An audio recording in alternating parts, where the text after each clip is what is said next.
joy. We're honored this morning to have as our keynote speaker, Dr. Barbara Mauldin, who also will be doing a breakout at 10 o'clock in the Brookridge Room. We are so excited about that also. Barbara, who has served as a past district governor of 6840 in the state of Mississippi. Barbara is a full-time practicing dentist of 35 years and was one of the first women dentists to set her own solo practice in 1984.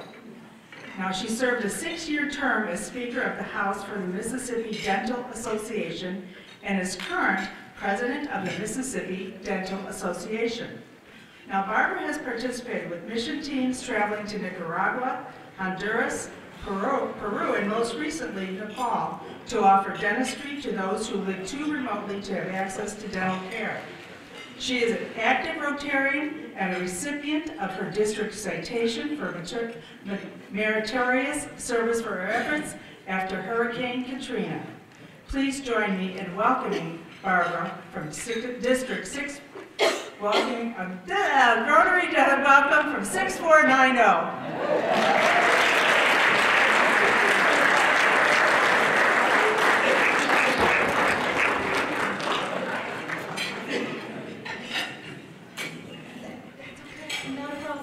Thank you so much. I'm so pleased to be here.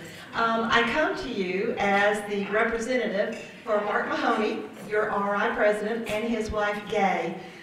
They've been to our conference there in Mississippi several times, and I got to know him before he even became the RI president, so I feel very honored to be here. Let me get all my things going here, and let's see where we can come up with all of the information we need. And so there we go. So I bring you greetings from Evanston, which isn't that far away from where we stand. This is my first time and Dick's first time to Bloomington, Illinois. So we're very honored to be here. My parents were both educated at Northwestern University. My brother was educated at Northwestern University, and our oldest son was educated at Northwestern University. But it came my time to go to college. My daddy said, "Girl, you are too much trouble. I'm not sending you north of the Mason-Dixon." So I ended up at Southwestern at Memphis. So there you go, which is now called Rhodes College. But I do bring you greetings from the Rotary International president. Let me make sure this is going to go forward for us. And there we go. Okay, well now I'll go back. Thank you. Okay. I'm sorry, I've got us going left. So this is the state of Mississippi, and for a joke, we say we have 3 major cities: New Orleans, Louisiana, Memphis, Tennessee, and Mobile, Alabama. So I just wanted to educate you just a little bit. Now, do you know that someone that speaks 3 languages is called trilingual? Someone who speaks 2 languages is called bilingual, and if you speak only 1 language, you're American. So I did want you to know a little geography of where I'm from. I was born and raised in Vicksburg, and so I'm well steeped in the Civil War. We have an amazing park there in Vicksburg, Mississippi, but my husband and I live a bit further south now. And where we live, and I'll have to get this straight, poor Tim, he told me how to do this, but after Hurricane Katrina, Mississippi was called the land mass between New Orleans, Louisiana, and Florida. So I wanted to know that we actually do exist as an actual state, but we were right here, and I do want to tell you that what's outlined in green is my district, and if you notice, there's 2 states there. We have Southeast Louisiana and South Mississippi. So if somebody says I'm from District 6840 and they say they're from Mississippi, that may be true. And also they may be from Louisiana. But also what's so important about this is we have a shared, and thank you so very much for your efforts after Hurricane Katrina. Because when Hurricane Katrina came on, the epicenter was Bay St. Louis, Mississippi, and then it follows straight up Interstate 59, which runs from New Orleans to Knoxville, Tennessee. And we live right in that area. And I'm sorry, I'm still going to have to learn how this goes. So that little gold star, that is the star where Petal, Mississippi is. And yes, it's spelled like the flower. We have 11,000 people. We are on the Leaf River in Forest County, so it's a bit rural where we live. But nevertheless, that is where Dick and I are from. My husband and I met at the University of Southern Mississippi when we were 15 years old. He played bassoon and I played French horn, and it was love at the first note. And we got married 6 years later, and we've been married 43 years. So we kind of have this long history. You can really appreciate that from him because he is the most amazing man, and he's a fabulous dancer. So that's a whole nother story. We'll get there eventually. So I did want to tell you, again, we have 11,000, oh, I'm sorry, I'm supposed to be doing this. There we go, now I got us. So I bring you greetings from our Rotary International President. And our Rotary International President, Mark Mahoney, basically has given us some directives for the year, and I'd like to kind of go with those for you so we can review those. And he wants us to grow Rotary. Yesterday, Tony Thompson told us so many wonderful ways to have explosive growth and also to keep those members current. So I do want to say, though, that what our president wants us to do is he wants us to grow in our outreach for projects. He wants us to grow in service, as well as growing in members. And so that is what we are going to be doing today, is talking about. Now, Rotary, of course, has given us these infrastructure to be able to expand ourselves and do more and more around the world with our 6 areas of focus. The End Polio now, of course, is in our disease prevention area. And End Polio is something that's very near and dear to my heart, in the fact that I got to go to Pakistan, and I will have the opportunity to talk about that at 10 o'clock. So if you're interested in that, I think I'm in the room just across the way here, the Brookridge. I'm sorry, I didn't say that correctly. Brookridge? Brookridge, okay. Also, we have water and sanitation, which I've been involved with all sorts of water well projects. But the coolest thing is, when we got lost one time in Peru, we were walking along, and I looked up, there was a water tower, and it said, by the Rotary Club of La Jolla, California. And it was just amazing to be able to see what we do all over the world. Literacy, of course, any sort of education and making sure that our kids are growing up to know everything they can and be able to be successful in this global world. Maternal and child health. When I was in Nepal, one of the things that they do is they marry their young girls off between the ages of 12 and 14. And so mortality among young girls when they're bearing children at the age of 13 is quite high. And they have such poor water. They have no sanitation and no good water, so children often die of childhood diseases because they're so weakened. And it's really something to see. So their villages really treasure that one child that may survive to 5 years of age. We also look to economic development, helping economic areas, perhaps women in South America who can actually take on a sewing machine and be able to produce enough of their art so that it supports their children and supports them. And of course, peace and conflict resolution, and my goodness, don't we have conflict around our world. So we all need to be working on these projects. But Rotary gives us the infrastructure by which we can accomplish great things.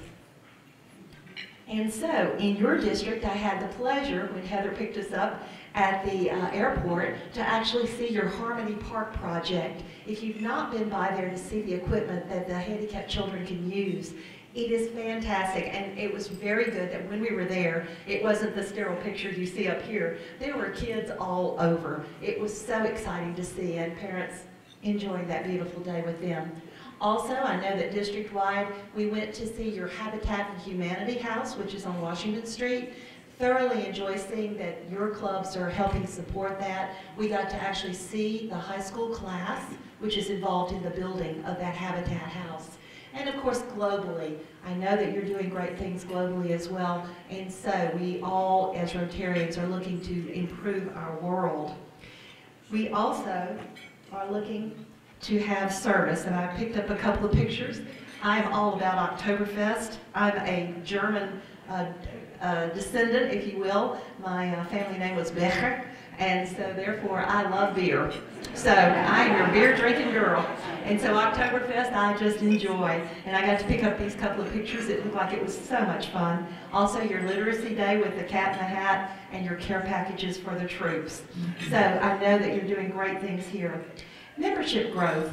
This is where we all can use our work and make sure that we have enough hands to do the work we're trying to get done. And that's what membership is all about. It's not about numbers. It's about having those comrades come along with us and work with us towards the goals that we establish as our clubs. And so we really need to grow our membership so that we have the opportunity to do more and more.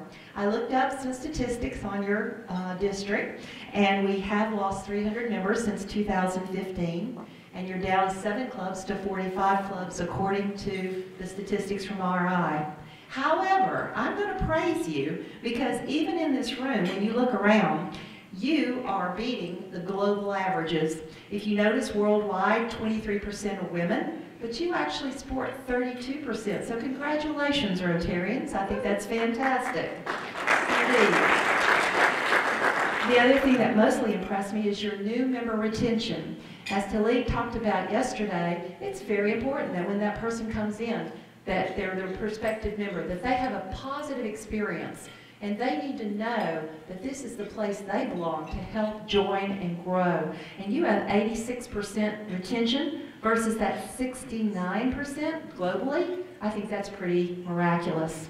Also, your existing members, I don't know how you get them and keep them forever, but thank goodness you do. So you're at 98% versus 72%.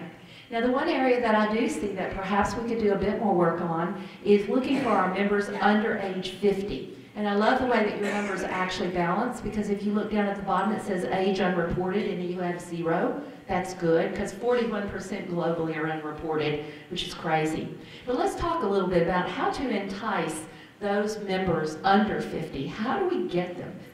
What do we do to add to those numbers? We need to attract younger members, and one of the easiest ways is to grow them.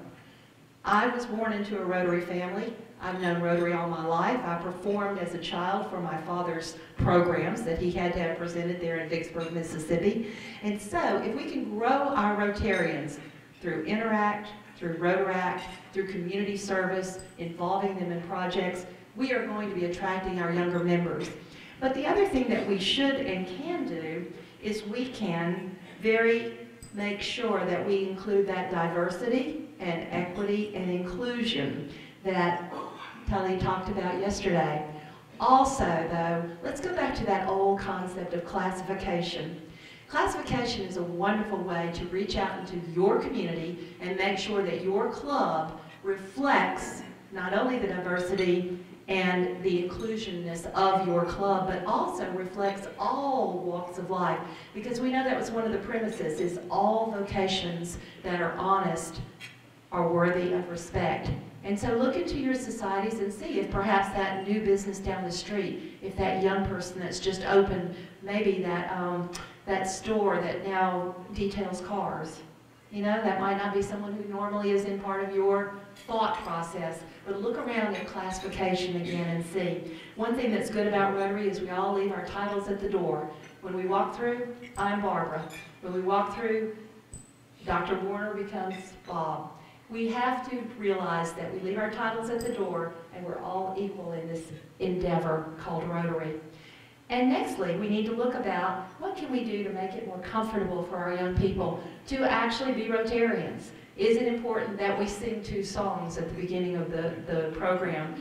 Or perhaps, like our latest, greatest club in New Orleans, they have their meetings at the bar and it's on half-price wine night. So everybody can go get a half-price glass of wine. No supper, no nothing is served. They can get it if they want because they are at a restaurant, but that's not part of the dues they pay. And this is the most vibrant club that we've got right now, just up and coming. They also are 98% women. I don't know if that means if we had a beer club, we'd have more guys or not, whatever. But nevertheless, it is the way it's working. Looking at the structure of the club, perhaps, you know, there's ways that we can restructure it. Also, I've been told it's harder to resurrect the dead than it is to give birth. Now, I've had a set of twins. I was the first one in my Rotary Club to bear twins, so I'm not really sure that works, but nevertheless, I will say, sometimes it's easier to take a new premise and build a new club than it is to try to change an old club. And I'm not saying all the old clubs are needing to be changed, but it is a way. There is a concept, too, called touch points, and touch points is where Your Rotarians get credit, if you will, for attendance at a meeting if they participate in a project. And sometimes this can help us who are still keeping up with our 100% attendance, which I still am doing. That is also kind of an optional thing these days, but it really is a way for those young people to think about things kind of differently and help them. E-clubs. I've made up on e-clubs. If you haven't done it, I encourage you to. I have met with the Sydney, Australia Club. I've met with the Portland, Oregon Club, and I've also met on the East Coast, and I don't remember, it's somewhere in Pennsylvania. Wonderful e-clubs, and it's great to look at ideas that may be completely different from what you know in Central Illinois, what I know in Mississippi. And as we mentioned yesterday, a lot of ways to contact each other is through social media. I know I get an email every Monday morning reminding me who is going to be the speaker and what it is that's going to be going on at my club so that I won't miss anything important. So those are ideas. But we also need to make sure that when we're talking to our young people and our young prospective members, we let them know what we have to offer, because that's the way they look at a lot of things. We have the offering of networking. Where can I go and I can meet the mayor of New Orleans without making a long-time appointment? The New Orleans Rotary Club. Where can I go and meet perhaps even Brett Favre? He may be at the Rotary Club across town. So these are the times when I can sit down with prominent people and be able to have a meaningful conversation. Also, we need to be sure and let them know about our training opportunities, because many of these young people are looking for ways to grow within themselves. And that, ladies and gentlemen, has been so important to me.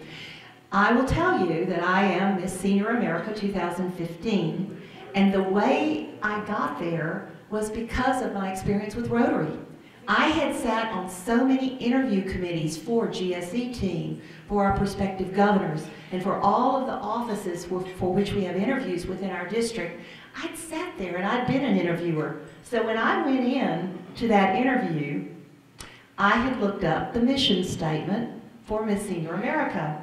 And I know they were looking for a model, a lady over 60, who could be a role model for the younger generation so that they could build a better society.